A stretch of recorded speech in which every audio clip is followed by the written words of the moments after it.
नमस्कार, सत्ता से सवाल जनता की आवाज़ कार्यक्रम के तहत हम आप पहुँचे हैं कटिहार और हमारे बीच राजेश गुरनानी जी मौजूद हैं। हम उनसे कुछ बातों पर मुखातिब होते हैं।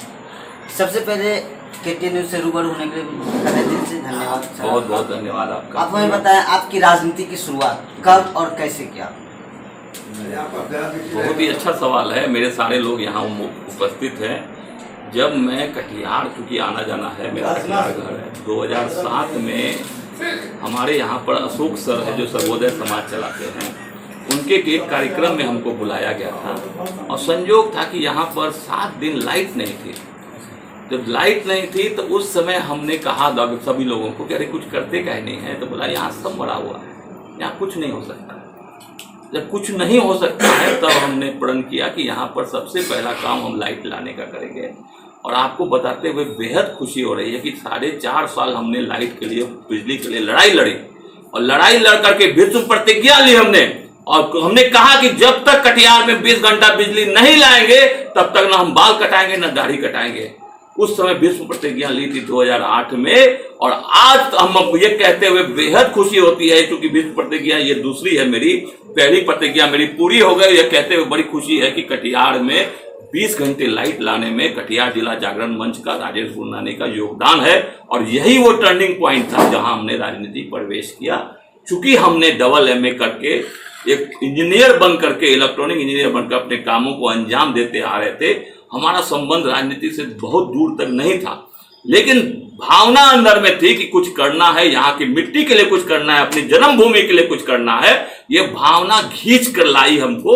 और आज नतीजा आप देख रहे हैं कि हमने 2 बार जेल गया, तमाम बाधाओं को पार किया और इस बाधाओं को पार करते हुए आज इस नतीजे पर पहुंचे कि कटिहार की जनता हमको सर आंखों के ले रही है। ये आशीर्वाद है। किन मुद्दों को लेकर जो आपने जो आंदोलन किया था जिसकी वजह से आपको जेल जाने की नौबत? जी। सबसे यहाँ पर गरीब की सुनने वाला कोई नहीं है। यहाँ पर उद्योग धंधे खत्म होते जा रहे हैं, कोई सुनने वाला नहीं है। यहाँ पर नाला की तरह लोग, पानी का निकास नहीं हो पा रहा है, कोई सुनने वाला नहीं है। यहाँ पर जूट मिल बंद पड़ी है, कोई सुनने वाला नहीं है।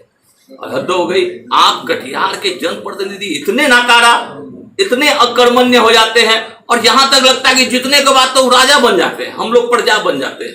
इस परिपाटी को दूर करना है। इस परिपाटी में सबक सिखाना नेता को कि नेता का वास्तविक रूप क्या होता है, कर्तव्य क्या होता है, वो जनता को बताने के लिए हम लोग पूरी टीम के साथ हम लोगों ने राजनीति, इसको राजनीति नहीं कहेंगे, इसको आप आंदोलन कहेंगे।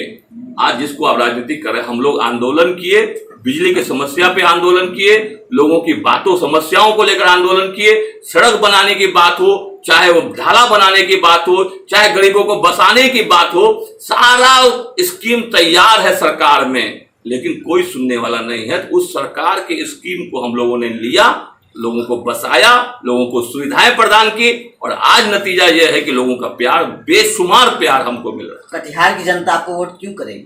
बहुत बढ़िया सवाल है। इसलिए वोट दे राजेश गुरनानी को। अब तक कोई चावल सीझा है कि नहीं सीझा है, 2 दाना देख करके महाराज पता चल जाता है कि चावल सीझा है कि नहीं सीझा है।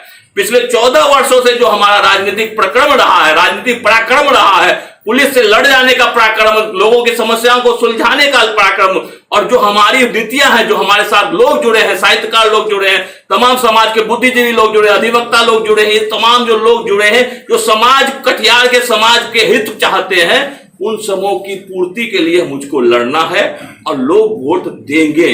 इस संदर्भ में लड़ेंगे। अगर आप बनकर सामने आते हैं, बिल्कुल, तो पहला प्राथमिकता किस चीज को देंगे आप? पहला प्राथमिकता अगर हम लोग देख ले, कटिहार में जल जमाव की स्थिति है, कोई वैकल्पिक व्यवस्था नहीं है, DPR बनकर खत्म हो गया। आप देख लीजिएगा, कहीं स्थिति नहीं है। पहला तो जल जमाव की समस्या को दूर करेंगे। शहरी क्षेत्र में नाव चल रही है, शर्म के डूब के मर जाना चाहिए मेयर को या किसी और को, चला गया उधर लड़ने के लिए। आप देख लीजिए, एक आपका राज्य मंत्री से शिक्षा राज्य मंत्री तक आए, एक भी स्कूल नहीं खोले शिक्षा राज्य मंत्री बन करके। अब उनको हम क्या कहेंगे? आपके एक 15 साल से एक विधायक रहे हैं, जो इतनी इंडस्ट्रियां बंद हो गई, कहीं कहीं मुड़ के देखने नहीं गए, कोई खाद्य संकट प्रसंस्करण उद्योग नहीं लगाया उन्होंने। हमारा प्लानिंग है कि जूट मिल को चालू कराना, हमारा प्राथमिकता है कि कटिहार में खाद्य प्रसंस्करण उद्योग लगाना, मकई पर आधारित, आलू पर आधारित, ये सब पर उद्योग लगना चाहिए। ये हमारी प्राथमिकता मानते हैं। शहरी क्षेत्र की प्राथमिकता अलग है हमारी, देहाती क्षेत्र की, ग्रामीण क्षेत्र की प्राथमिकता अलग है हमारी। और सबसे बड़ी बात पावर कॉम्प्लेक्स को बनाने की बात है। हम ये साबित कर देना चाहते हैं आने वाले विधायकों को कि विधायक का काम ये भी होता है। हम लोग जो पावर कॉम्प्लेक्स बनाएंगे उसमें जनता की हर तरह की सुविधाओं, समस्याओं का निराकरण होगा। जनता को प्रशासन पदाधिकारियों के पीछे भागने की कोई जरूरत नहीं है। राशन कार्ड नहीं बना, आप आइए, चाय पीजिए, पानी पीजिए और यहाँ बैठिए। राशन कार्ड के लिए हम लोग का आदमी जाएगा आपके साथ। आपके पास वोटर कार्ड नहीं बना है, आइए बैठिए, वोटर कार्ड बनाने का काम हम लोग करेंगे। चाहे आधार कार्ड में दिक्कत हो, चाहे छोटा छोटा समस्या, कहीं एडमिशन नहीं हो रहा हो, कहीं पर कोई उद्योग, छोटा छोटा उद्योग नहीं लगा पा रहा हो, कहीं लोन नहीं मिल रहा हो, कहीं पर नौकरी नहीं मिल रही है, कहीं पर नौकरी के साथ शोषण हो रहा है, कहीं पर छात्रों के साथ शोषण हो रहा है, ये मजदूरों के साथ शोषण हो रहा है। ये एक पावर कॉम्प्लेक्स में हम लोग बनाएंगे जहां पर एकमात्र होगा कि आप आइए और इस जगह पर आपकी समस्याओं का निराकरण होगा। ये सबसे बड़ा काम हम लोग करने का। नगर निगम नगर निगम में तब्दील हो गई है। बिल्कुल बिल्कुल। और मेयर उप मेयर दोनों चुनाव में व्यस्त है। इस पर क्या टिप्पणी करेंगे? कहावत था ना, रोम जल रहा था और नीरो बंसुरी बजा रहा था। ठीक वही कहावत कटिहार के संदर्भ में है। कटिहार जल रहा है। अब चूंकि एक पार्टी का मामला है, एक उम्मीदवार का मामला है ना, उसके विरोध में नहीं जा रहे हैं। यहाँ दिक्कत ये होता है कि आप किसी के बारे में कुछ बोलते हैं तो उसको विरोध का संज्ञान दिया जाता है।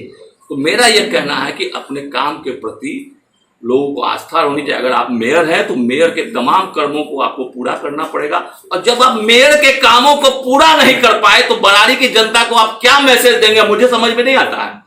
अगर आप उप मेयर बन करके यहाँ पर कोई काम नहीं किए और आप कदवा की जनता को क्या मैसेज देंगे, मुझको समझ में नहीं आता है ये। क्योंकि आप जिस जगह हैं पहले उसको ठीक कीजिए। क्योंकि लालच है, महत्वाकांक्षा, अति महत्वाकांक्षा है, ये उसी का उपज है। तो हम निश्चित रूप से कह सकते हैं वो लोग अपने कामों पर कोई तरह की बात नहीं की और आगे जनता मालिक है। जनता जहां जनार्दन है। क्योंकि ये सब मुद्दा तो बहुत तरह उठता ही है। गठबंधन का मुद्दा उठता है, पार्टियों का मुद्दा उठता है, एक दूसरे के प्रति पार्टियां एक दूसरे के प्रति निश्चित रूप से जलनशील है, आक्रामक है। मेरा बहुत ज्यादा मानना नहीं, मेरा मानना है कि कटिहार की जनता को हम कितनी मदद करें, कटिहार की जनता को हम क्या सुविधा प्रदान करें। और आपके चैनल के माध्यम से ये बताते हुए बिल्कुल हमको कोई हिचक नहीं है कि राजेश गुरनानी के जीतने से बुद्धिजीवियों में हर्ष की लहर दौड़ेगी, समाज के तमाम तबकों में, कामगारों में हर्ष की लहर दौड़ेगी। क्यों? क्योंकि वो राजेश गुरनानी पहले भी साथ देता था, देता है और हमेशा देता है। विधायक जी ऐसा कौन सा काम नहीं किए हैं जो आप करेंगे? विधायक जी वैसे ये बताइए कि वो कौन सा काम किए हैं आपके माध्यम से? यही काम किए हैं कि नल जल योजना में अपने साले के नाम पर टेंडर लगवाए, नल जल योजना में अपने बहू के नाम पर टेंडर लगाए, यही ना काम किए विधायक जी। वर्तमान विधायक क्या चाहते हैं? तो ठीक है, हम टेंडर अपने पत्नी के नाम पर नहीं देंगे, हम कार्यकर्ताओं के नाम पर दे देंगे। वंशवाद, ऐसे आदमी को तो सीधा जेल में डालना चाहिए, सीधा जेल में डालना चाहिए। आप अपने पद का दुरुपयोग कर रहे हैं। आपको जनता मालिक है, जनता आपको विधायक बनाई है, इसलिए नहीं बनाई कि अपनी बहू को टेंडर दे आप 500 करोड़ का, 200 करोड़ का, इसके लिए जनता बनाई है क्या? तो फिर और आप बोलिए कि आप ऐसा कौन सा काम किए हैं? हम जानते हैं कि हम लोग को क्या करना है, प्लानिंग वे में हम लोग की राजनीति है। मैं फिर कहता हूं आपके पास कि जो एक लकीर खींची है विधायक ने, पूर्व विधायक ने, हम उससे ज्यादा लकीर खींचेंगे। उस लकीर को मिटाने पर हम भरोसा नहीं करते हैं। हम अपनी उससे बेहतर लकीर, मजबूत लकीर खींचेंगे और कटिहार के इतिहास में, प्रगति के इतिहास में, जो पुराना कटिहार था हमारा औद्योगिक नगरी, इस 5 साल में अगर हम औद्योगिक नगरी नहीं ला पाए तो निश्चित रूप से आप समझिएगा कि हम राजनीति से संन्यास ले लेंगे। जनता के पास आप किन मुद्दों को लेकर जाएंगे और वोट मांगेंगे? जनता के पास तो मुद्दों की कमी ही नहीं है। क्या एक भी सुविधा ना वो लोग दे पाए हैं 15 साल में, भूत हमारे विधायक, ना वर्तमान विधायक 15 साल में कुछ कर पाए हैं। तो जनता के पास तो समस्या ही समस्या है। चाहे पानी जल की निकास की समस्या हो, चाहे वेंडिंग जोन की समस्या हो, चाहे उन लोगों के काम धंधों की समस्या। लॉकडाउन में तो एकदम छोड़ दिया गया जनता को मरने के लिए। 1600 किलोमीटर चल के आया लोग। आश्चर्य है, न सरकार का काम किया, न नेताओं ने काम किया। हमारे सांसद महोदय दिल्ली बैठे हुए हैं। कोई मतलब नहीं है कटिहार की जनता क्या हो, कैसे बढ़ेगी, मरेगी, क्या होगा, कोई मतलब नहीं है। इन सबों को झकझोर करने का वक्त आया है और जनता को आपके माध्यम से कहना चाहते हैं कि ये जो इम्पोर्टेंट बटन दबाना है आपको, ये आपके भविष्य को तय करेगा और ये बटन अगर सही ढंग से नहीं दबा तो आने वाले पांच पीढ़ियों तक आपको इसी तरह के लोगों को सहना पड़ेगा। हम एक मजबूत विकल्प देने जा रहे हैं कटिहार की जनता को और हम जानते हैं कटिहार की जनता जो हमको लड़ा सकती है, जो हमको चुनाव में हर तरह की मदद कर सकती है, एक नोट एक वोट के तर्ज पर हमको हर तरह की सुविधाएं प्रदान कर सकती है, तो वो जनता हमको निश्चित रूप से वोट भी करेगी और भारी बहुमत से जिताएगी, ऐसा मेरा विश्वास है। बहुत बहुत धन्यवाद।